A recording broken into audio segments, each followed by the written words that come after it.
Hello అందరికీ, welcome to my channel. ఈరోజు blog ఏంటంటే ఆయిల్ అయితే ప్రిపేర్ చేస్తున్నాము. ఈవినింగ్ అయితే ప్రిపేర్ చేస్తాము. నేనైతే ఫస్ట్ అయితే కోకోనట్ ఆయిల్ అయితే ఒక బాండిల్ అయితే వేసేసి అందులో కరివేపాకు, మనకు తగినంత కరివేపాకు వేసిన తర్వాతకి రెడ్ మందార ఫ్లవర్స్ అయితే వేసేయాలి.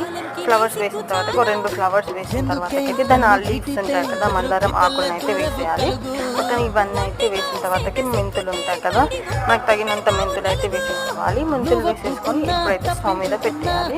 స్టవ్ మీద పెట్టేసి మెల్లగా అయితే ఇలా కలుపుతూ ఉండేయాలి. కలుపుతూ ఉంటే చక్కగా అయితే అన్నీ ఉడికిపోతాయి, ఆకులు మందారం ఫ్లవర్స్తో. ఇవన్నీ బ్లాక్ కలర్ వచ్చేంత వరకు అయితే వెయిట్ చేయాలి. మనకి ఎలా తెలుస్తుందంటే మెంతులు బ్లాక్ కలర్ వచ్చేసాయి, ఆకులు కూడా అంతే బ్లాక్ అయిపోతాయి. ఇలా అయితే స్ట్రెయిన్ చేసేసుకోవాలి. ఒకదానికి చూడండి ఇంత ఆయిల్ అయితే ప్రిపేర్ చేసేసాము.